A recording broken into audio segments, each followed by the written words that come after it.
एक फकीर था, मलंग दरवेश। उसकी आदत ये थी कि अपने डेरे पे आने वालों को खिलाता, उनको पिलाता, लेकिन उनको माली आसूदियां नहीं थी। होता ये था कि बाज़ कात लोग आते तो उधार ले करके वो लोगों को खिला देता। ये फकीरों का मिजाज है, तो जो भी आता उसके डेरे से खाता।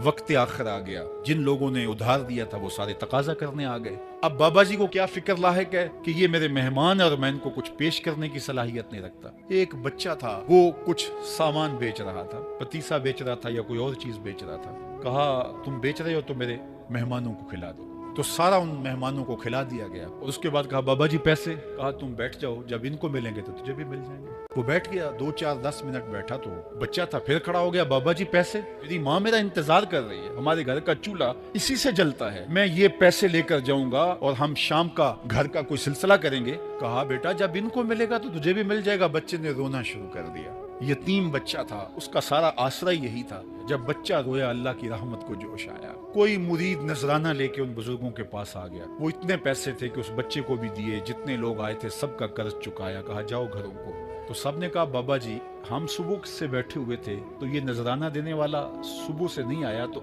अब कैसे आ गया? कहा, सुबह से तुम्हारे अंदर कोई रोने वाला नहीं था, एक रोने वाला आया तो बाकियों का भी काम बन गया। बाज़ औक़ात किसी एक शख्स की वजह से बाकियों की खताएं भी माफ होती हैं।